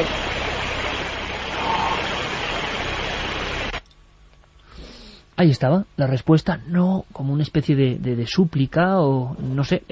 Gonzalo, ¿tú cómo lo escuchas ahora? Bueno, yo porque la he oído varias veces entre anoche y hoy, y antes de ayer sabía que la voz, como dice Carmen, no parece de una niña. Yo te digo que lo averiguo mejor, aunque a través del teléfono no se oye igual, pero no sé, Gorgonio, qué opinará. Yo sí me parece que dice no, y lo que dice Carmen no parece una voz de niña. Tampoco sabemos este tipo de grabaciones de fonías, cómo son pronunciadas o por qué trayecto tienen que pasar para que las registremos, y si es que producen alteraciones en esa voz. No lo sé, tampoco me atrevo ni quisiera mojarme en decir que pertenecen a la niña que se aparece. Siempre cauto, Gonzalo. Claro, siempre sí es cierto que está hecha, y eso lo garantizo con toda la honestidad del mundo, y que está hecha justo en el punto donde Gorgonio me ha repetido en cantidad de ocasiones que desapareció la niña, y que Marisa, desde luego, no quiere ni oír hablar de lo que hemos escuchado. Déjame apuntar algo más. Gonzalo Pérez Arró es compañero técnico de radio y sabe perfectamente en COPE Navalmoral, Gonzalo, y sabe perfectamente lo que es el oficio. O sea, es decir, no estamos hablando también de alguien que, en fin, que esto le sorprenda, ¿no? En el aspecto de pura profesionalidad. Pero voy a algo más. ¿Tú te has encontrado con esa cerrazón, o como comentaba nuestro compañero, el sentido de que hay testigos que han visto algo parecido y que no quieren hablar? Sí. Mismamente, en ese mismo día, antes de ayer, cuando estábamos oteando el terreno, pues las casualidades, entre comillas, yo quería hablar con Gorgonio y pasó por ahí con su coche. Yo quería hablar con el hijo de otro testigo y pasó mientras estaba hablando con Gorgonio. Algo que me sorprendió, pero bueno, lo que te quería comentar es que se lo dije a él, que si su padre había visto esa aparición, y antes de decirle, cuando le comenté lo de las apariciones de la niña, me señaló el sitio donde también Gorgonio lo ha visto. Pero cuando le dije que si su padre lo había visto, porque yo tenía referencias de que sí, él dijo, no lo sé, ya estuvo esquivo y dijo, se lo preguntaré, pero no quiso decirme más. La gente no quiere hablar porque es un terreno, digamos, de pueblo, de la Extremadura de pueblo, y entonces todavía existen muchas reticencias a hablar de estos temas, y sobre todo cuando se mezclan con la leyenda, o a lo mejor esa leyenda fue realidad, no lo sabemos. Pasa también en las grandes ciudades, Gonzalo, eso no es una cosa, pasa en todas partes. Es el temor, ¿no? Hablo de lo que estoy acostumbrado a tratar, y sí te digo que quizás lo del accidente de tráfico, por ejemplo, no hemos podido localizarlo a través de hemerotecas, tampoco sabemos justo la fecha. Claro. Y en cuanto a la leyenda, pues nos tenemos que ceñir a lo que nos cuenta la gente mayor y lo que cuentan historiadores, como también el Domingo Quijada, el historiador de Navalmoral de la Mata, y que se conoce toda esta zona, nos habló sobre Torbiscoso y sobre esa extraña, para él también, a pesar de ser un hombre muy cauto en estos temas, sí me dijo que lo que más le extrañaba es la cantidad de veces que ese pueblo, Valparaíso, había sido despoblado. Vaya historia, Gonzalo Pérez Arró, siendo cronista, investigador de los hechos, y encima con esta casualidad o no, de que el sonido ha surgido en el punto concreto donde Gorgonio Fernández observó a esa niña desapareciendo. Yo mantendría, amigos, abierta la investigación. Aquí nace una oportunidad de llegar al fondo, si es posible, de esta historia. Vamos a ver qué reacciones hay y si nosotros logramos que gente pueda ponerse en contacto, o si alguien sabe algo más, y sea valiente, valiente como ha demostrado este testigo, valiente con el aplomo de quien simplemente cuenta lo que ha visto. Yo no sé, Gorgonio, si para ti la obtención de esa voz, tú comentabas que había hasta más voces, que habías podido tener alguna voz, yo no sé si parecida a la que acabamos de escuchar obtenida por Gonzalo y por Marisa. Sí, bueno, yo he hecho psicofonías, pero he hecho una cerca de aquí en la ruina de Valparaíso, pero las voces son distintas, no son, bueno, son distintas, ¿sabes?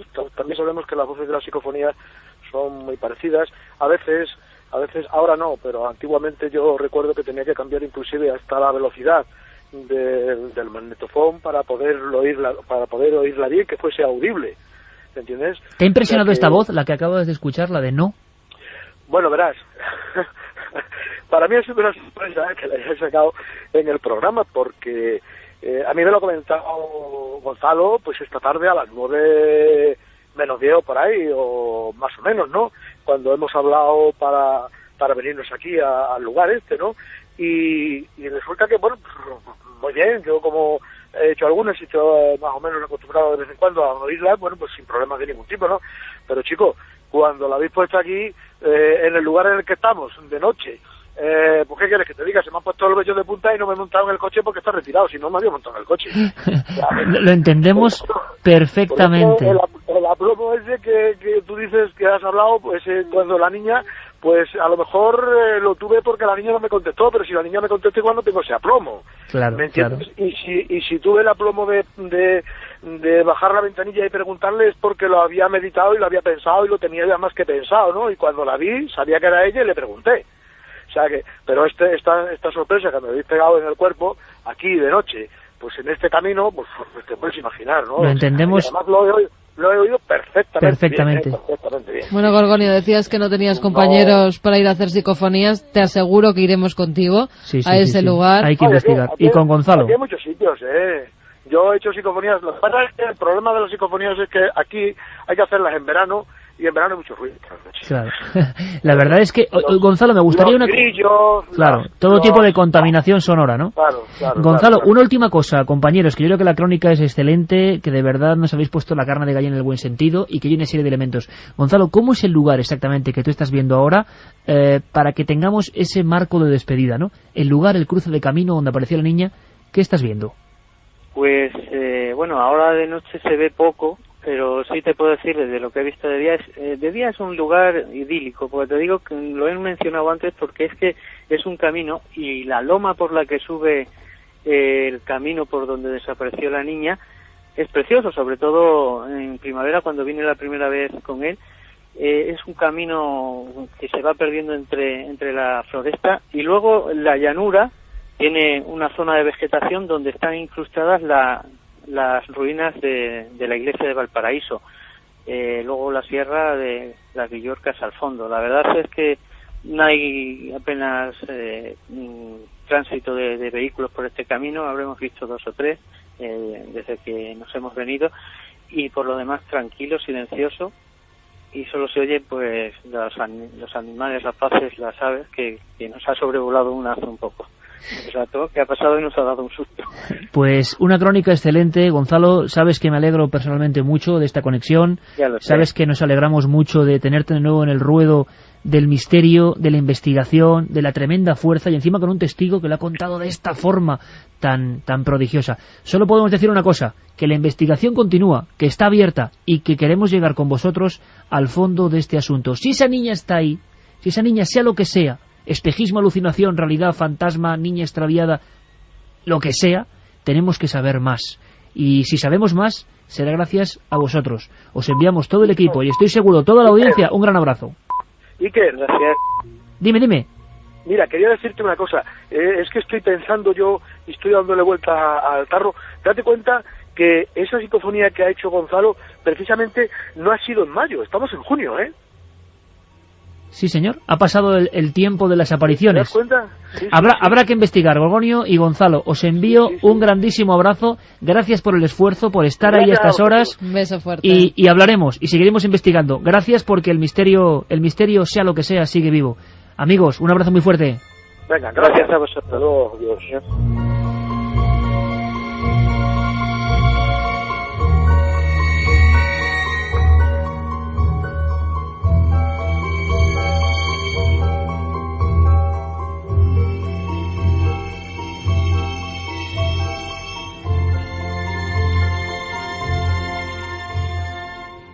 Milenio 3, Iker Jiménez, en la SER.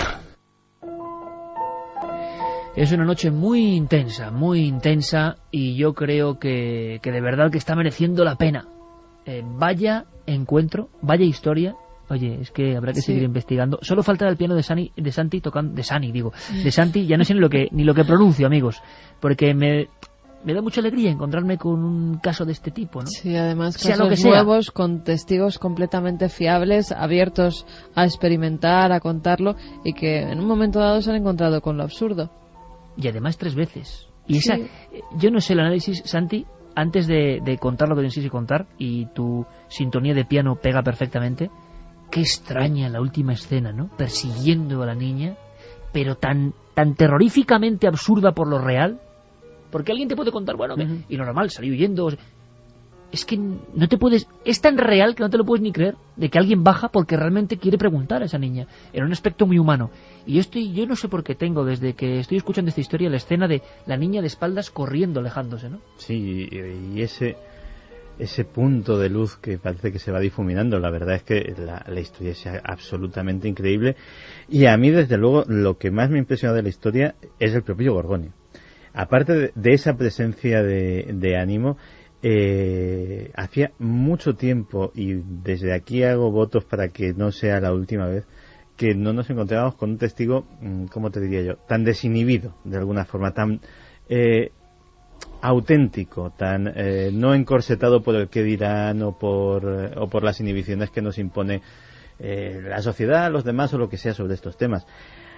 Yo espero que sea el primero de una nueva generación de testigos, es decir, a ver si todos los que alguna vez hemos o han tenido un contacto de algún tipo con cosas que no son habituales, pues perdemos la vergüencita y empezamos a contarlo. Es verdad, es como que algo está natural. bien, es decir, supuestos espíritus, presuntos. Es que la gente que se lo ha encontrado es real. Hombre, y lo han luego, vivido. Para él entonces, no para puede haber ellos, la menor duda. por eso te digo, y lo ha dicho. Ha desaparecido delante de su cara. Por eso, Iker, que la forma en la que lo ha contado ha sido perfecta. Además, no se han dado con rodeos de presuntos espíritus de una niña. No, está claro que él se ha encontrado con lo absurdo, no una vez, sino 3 veces, además con el mismo absurdo, vestido de la misma forma, en el mismo punto. Y admitiendo que no sabe lo que es realmente. Totalmente, y que no sabe ni por qué está ahí, ni qué quiere, ni qué puede obtener de él. Pues qué buen colofón de temporada, ¿verdad? Porque esta noche, de alguna forma, bueno, luego seguirán los programas de verano con lo mejor que hemos... Pero nosotros tenemos que seguir, todo este equipo tiene que seguir buscando historias y cosas. Y historias para que Santi tenga su archivo de conspiración, su piano, por última vez este año. Y el piano lleva sonando, pues bueno, casi... este año no, esta temporada. Esta temporada, exacto. Esta temporada. Lleva sonando como una década el piano de Santi, ¿eh? Casi. Se dice pronto, este piano maravilloso de Nos miran, aquella película, para contarnos una historia que tiene que ver con sonidos y que yo, de verdad, mira, me froto las manos, me froto las manos porque sé de qué va, algo me ha dicho Santi, pero quiero escucharlo con todos vosotros. Sí, porque de escuchar precisamente se trata, porque te voy a poner un sonido, vamos a escuchar algo que, hombre, no es del Neolítico, pero yo creo que desde luego no se va a volver a poder escuchar jamás. Vamos a escucharlo y luego os cuento a todos lo que es.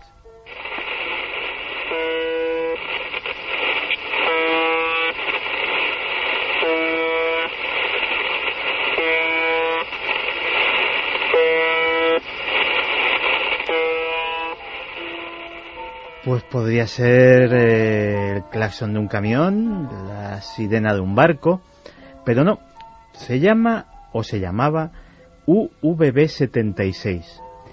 Desde 1982, en que fue detectado, Esta estación rusa, soviética, empezó siendo de onda corta, emitía 25 pulsos como el que hemos oído todos los minutos, todas las horas del día, 24 horas al día.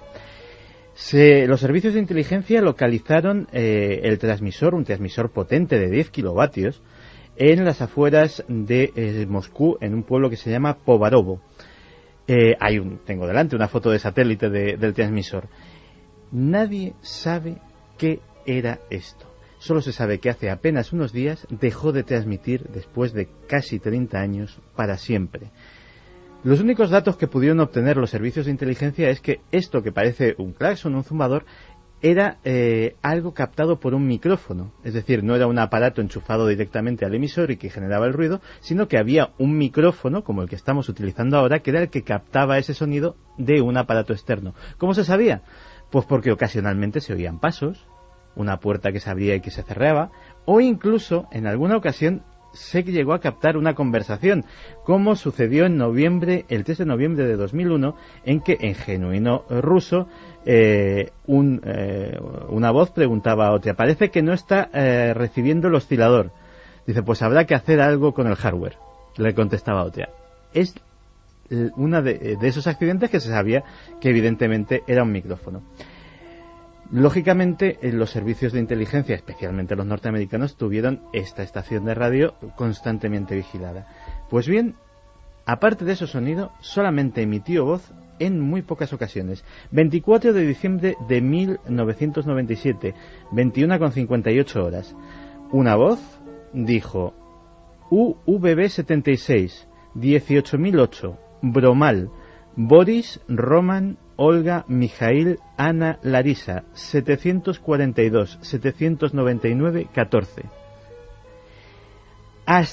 Estamos hablando de 1997, no hubo otra voz en esa emisora hasta el 12 de septiembre de 2002, en que una voz distinta, pero también en ruso, dijo UVB 76, UVB 76, 62, 69, 1 y Zafet 63, 93, 82, 70.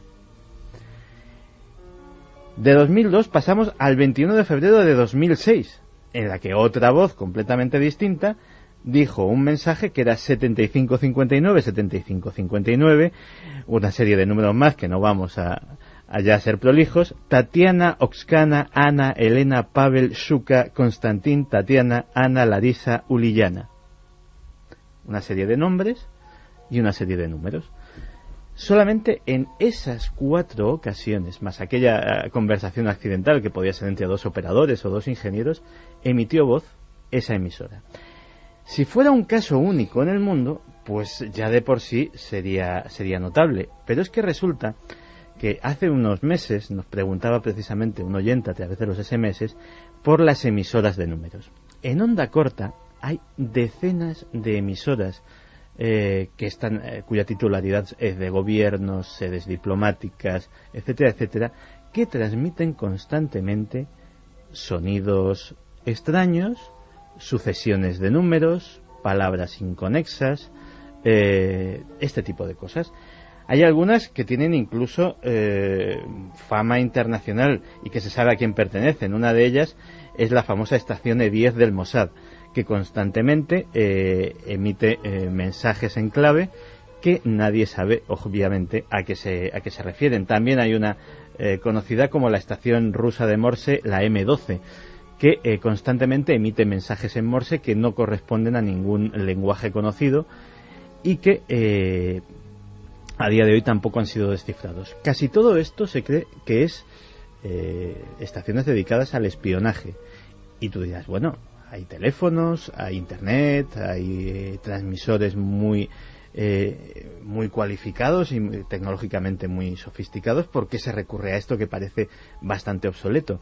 Piensa una cosa: cualquier tipo de comunicación, sea digital, sea vía telefónica, o sea de la que sea, con un agente que está, pongamos por ejemplo, infiltrado en una organización terrorista, en cualquier otro sitio, puede ser trazada y localizada. Pero para escuchar estos mensajes solo necesitas una radio de onda corta como la que venden por muy poco precio en cualquier bazar de electrónica de cualquier parte del mundo. sintonizar y escuchar. Nadie sabe que estás escuchando. Y en cambio tu mensaje te llega desde miles de kilómetros solo para ti, porque solo tú eres el único que lo... Después de esta historia hay que estar muy atentos a las ondas sonoras, a los mensajes en clave, que evidentemente lo son, y a una de las historias menos conocidas y más extrañas, y de las que yo creo que menos se ha escrito en el mundo conspiranoico, que son las emisoras de números. Santi no podía despedir su sección, sino es dejando ahí, echando un órdago, diciendo, ahí va ese tema, como con los superhéroes urbanos, que hemos recibido hasta cartas y mensajes de los propios superhéroes. O sea, es decir, nadie les debía haber hecho mucho caso, y Santi fue el que yo creo que rebobinó toda esta historia y la trajo, y ellos han visto el increíble impacto, a no ser que hayan tenido muchos fans, pero ahora precisamente con las emisiones de Milenio y de Cuarto Milenio se haya incrementado. Pero y en fin, España ya nos han hecho saber que hay ya superhéroes y superheroínas. Sí, había alguno por Zaragoza, decían, ¿no? Sí, y también por Oviedo, una heroína obetense. Bueno, lo dejamos ahí, seguiremos investigando. Vamos a ir con otras historias, por ejemplo, una con la que también echan el telón de lo que es la temporada oficial nuestros compañeros Fermín Agustí y Carlos Largo.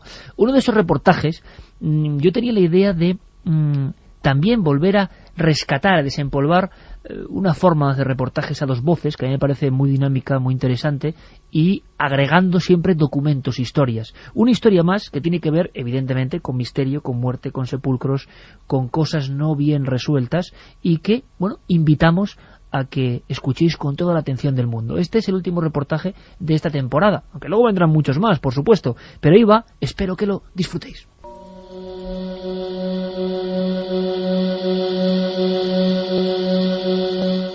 Mediados del siglo XIII. España vivía uno de sus periodos de mayor esplendor bajo el mandato de Alfonso X el Sabio, una época de alianzas políticas entre reinos, en la que cobró protagonismo una infanta del norte, la princesa Cristina de Noruega.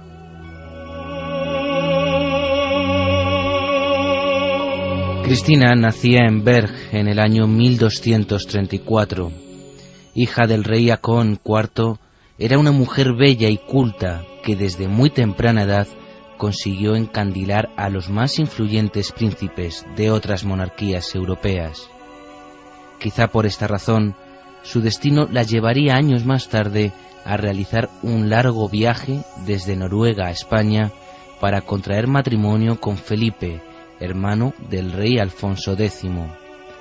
Escuchamos a Øyvind Fossand, vicepresidente de la Fundación Princesa Cristina de Noruega, y a Jesús Maeso de la Torre, autor de La Cúpula del Mundo. Sale de Noruega, de Tønsberg, y viaja en barco, primero a Inglaterra, a Yarmouth, en el año 1256, y continúa su viaje en barco hasta Francia, hasta Rouen, y ahí el séquito decide cambiar los barcos por caballos y continúan a través de todo Francia, y le da una especie de pase por su reino con protección para entrar en el reino de Aragón. Entonces de allí continúa su viaje por Castilla hacia Soria y llega a Burgos el día de Nochevieja, ¿se entiende?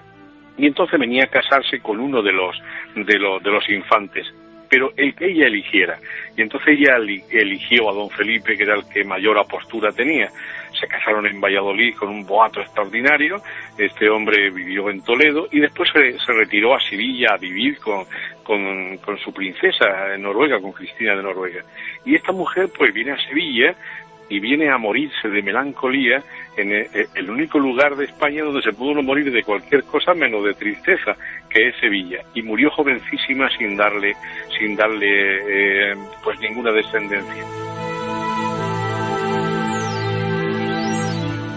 Pocos documentos hay sobre la vida de Cristina de Noruega en el antiguo reino de Castilla, pero sí se ha podido confirmar que al morir sus restos fueron llevados y enterrados en Covarrubias, en Burgos, dando origen a gran parte de su mítica leyenda. No se sabe muy bien el porqué y tampoco se sabe nada de la historia del traslado. Lo que se sabe es que Felipe, como comenté, ostentaba el título de abad de Covarrubias, y lo que era el monasterio que había entonces en Covarrubias era muy influyente, tenía bastante poder en la Edad Media. El sepulcro es maravilloso, de esteatita de mármol, con inscripciones, y está muy cerca de la tumba del primer conde independiente de Castilla, Fernán González, y de su esposa, doña Urraca. E incluso las mozas casaderas de Burgos, cuando quieren casarse, van a tocar la campana de la iglesia de San Cosme y San Damián, porque dicen que el espíritu de Cristina de Noruega vela por ellas, y así, si tocan la campana, pues podrán casarse. Todo está envuelto en un velo de misterios históricos verdaderamente fascinantes. Desde entonces han sido muchas las tradiciones que se han ido generando en torno a la figura de la princesa del norte. De hecho, hace tan solo 50 años llegaron a entremezclarse con la realidad. Cuando en 1958 se abrió el sarcófago, pues la princesa, si no estaba incorrupta, al menos sí conservaba pues algo de su pelo, de la encarnadura, y también su vestido rojo con el que fue enterrada. Dice, y asómbrese, dice, encontramos un pergamino donde había un hermosísimo poema en castellano, dice, y 2 recetas médicas. Qué cosa curiosa, las recetas médicas no eran otra cosa que un remedio contra el mal de oído. Es posible que el sarcófago estuviera cerrado, tan cerrado que no hubiera permitido la entrada de aire, y por eso estuviese bastante incorrupto el cuerpo.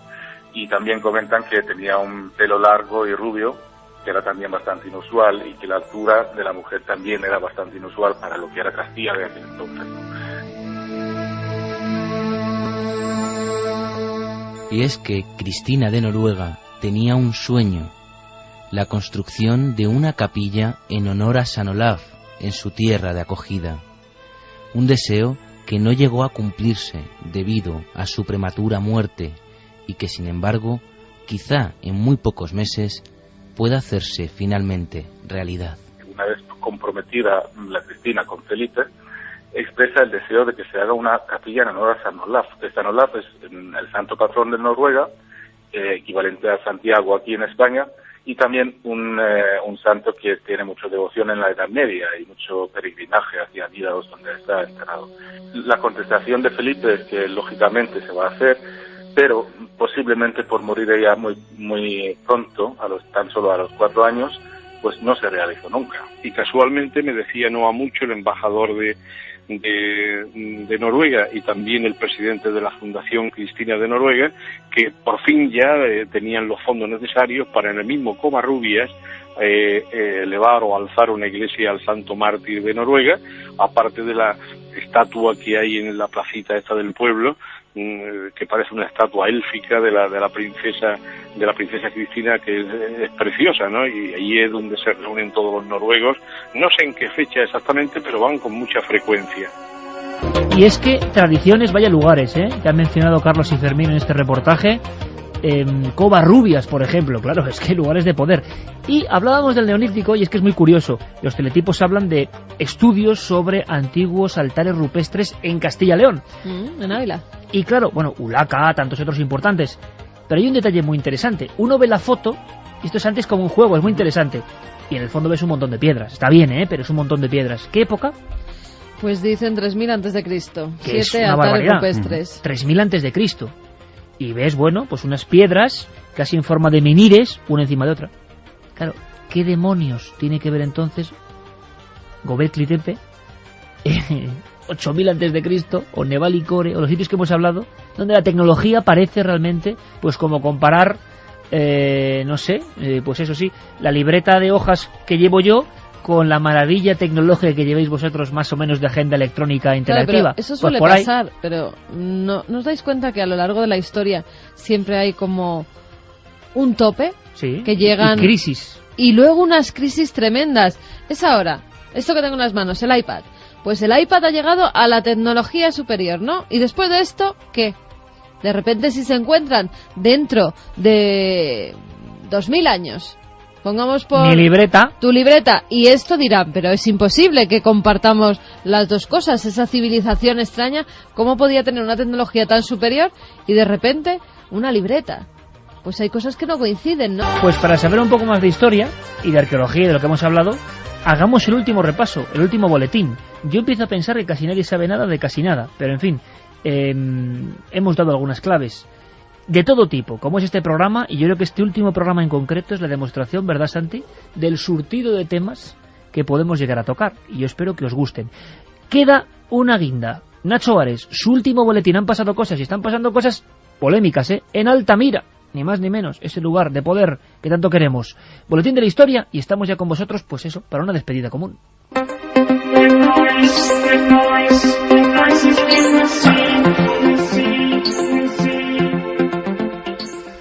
Después de 8 años de cierre, la cueva de Altamira se reabrirá en pocos meses al público. La decisión ha sido tomada por el Patronato de Altamira, quien por unanimidad ha decidido que se reabra a finales de este año 2010. Escuchamos a José Antonio Las, director del museo y de la Neocueva de Altamira. Altamira se cerró en 2002 por 3 razones imbricadas. La primera porque era algo previsto. Unos años antes se había concluido la evaluación del régimen de visitas y lo que había que hacer era estudiar la cueva sin la perturbación que suponen las visitas. En segundo lugar, en ese mismo año 2002 notamos pruebas de actividad microbiológica en la cueva que podía ser un riesgo preocupante. Por lo tanto, el cierre tuvo algo de prevención. Por otra parte, activo en el sentido de hacer también esos estudios que habían sido aplazados en su momento. La cueva de Altamira es una de las joyas del arte paleolítico superior, en concreto de los periodos magdaleniense y solutrense, y cuenta con una antigüedad de unos 14.000 años. Sus delicadas pinturas fueron hechas empleando mezclas de pigmentos minerales, usando grasa animal como aglutinante. Desde que se creó el museo, hace ahora más de 30 años, en el año 79, la cueva de Altamira ha estado en condiciones extremas de conservación y de atención permanente. La cueva, una vez creado el museo, se cerró para hacer un estudio y ese estudio concluyó una posible apertura. En el 2002 se cerró temporalmente para evaluar la situación y ahora en estos momentos el patronato se ha vuelto a plantear la posibilidad de abrir la cueva siquiera limitadamente a la visita pública. Sobre esa ecuación es lo que se va a poner a trabajar un grupo de expertos. La cueva fue descubierta en el año 1879 por Marcelino Sanz de Sautuola y desde el año 1985 está dentro de los monumentos considerados Patrimonio de la Humanidad.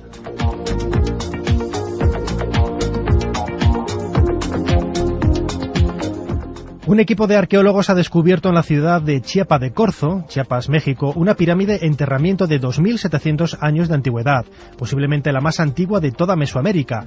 Pertenece a la cultura zoque, una de las más desconocidas de América. Nos lo cuenta Miguel Rivera Dorado, profesor de cultura maya en la Universidad Complutense de Madrid. Se habla fundamentalmente de zoques cuando se refiere uno a una lengua. Evidentemente, al hablar de la lengua zoque o de la lengua mije o de la lengua zoque-mije, ¿verdad?, pues uno está haciendo referencia también a un grupo humano que debía de estar situado aproximadamente en los alrededores de los estados mexicanos actuales de Tabasco, Veracruz y Campeche. Es decir, en la costa del Golfo de México, las gentes que hablaban estas lenguas se supone que estaban relacionadas con los olmecas y con los mayas muy, muy antiguos. La pirámide acoge varios enterramientos, uno de los cuales parece pertenecer a un príncipe zoque. Además, muchos objetos encontrados en su interior son muy similares a los de la coetánea cultura olmeca. Por ello, algunos investigadores afianzan argumentos para esgrimir la realidad del camino paralelo que debieron de recorrer olmecas y zoques hace casi 3.000 años. A estas alturas no sabemos qué lengua hablaban los olmecas, ni sabemos tampoco nada de su filiación étnica, como tampoco sabemos nada de la filiación étnica de los primeros mayas que aparecen ahí también en la costa del Golfo, ¿verdad? Más al interior tal vez, pero por ahí, por Campeche y Chiapas y Veracruz y todo eso. De manera que podríamos pensar que son proto-olmecas y proto-mayas, como digo. Los zoques han mantenido su identidad hasta nuestros días. Su población indígena se calcula que supera con creces las 100.000 personas.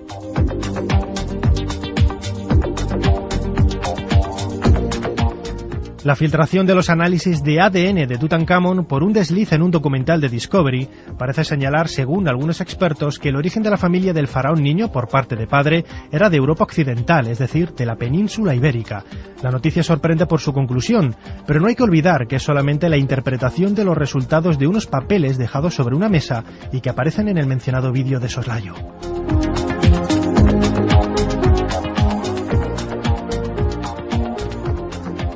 Nos vamos ya prácticamente con esta música maravillosa. Pon un poco de alegría, Carlos Ródenas, compañero.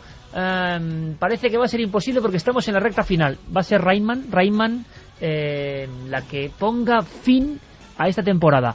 Fermín Agustí, compañero, voz profunda, Fermín Agustí en esos reportajes, trabajando durísimo en la cadena SER. Tú sigues aquí, te quedas aquí. Yo sigo todo el verano aquí trabajando, buscando nuevos temas y preparando también la temporada que viene. Bueno, que estén todos muy atentos, ¿verdad, Carlos? Porque va a haber programas que no es lo mejor ni lo peor. Consideramos que tienen que volver a escucharse y la noche de verano es perfecta para el misterio. Sí, y además vamos a intentar recuperar lo mejor del programa, esas historias que hemos ido contando, esos misterios y sobre todo, bueno, que se queden a escucharnos y que sigan aprendiendo, como ha dicho Carmen, de esos viajes, que aprovechen el tiempo en vacaciones. Bueno, nosotros aprendemos de todos los oyentes, ¿verdad, chicos?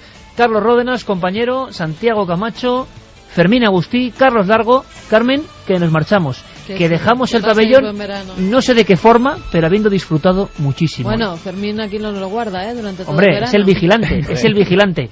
Yo diría una cosa, al final las clasificaciones valen de poco. Esto por fortuna no es como la tele, con la audiencia tan pegada, ¿no?, al cuello. Y hacemos lo mismo en tele que en radio. Pasadlo muy bien, disfrutar con lo que hacemos. Creemos que tenemos una misión sumamente hermosa y aprendemos con vosotros. El mejor premio, que por lo menos lo paséis tan bien como todo este equipo que se acerca al misterio con la mayor honestidad y la mayor ilusión posible. Feliz verano, amigos. A la vuelta, mucho más misterio, más nave, más Milenio 3 en la SER.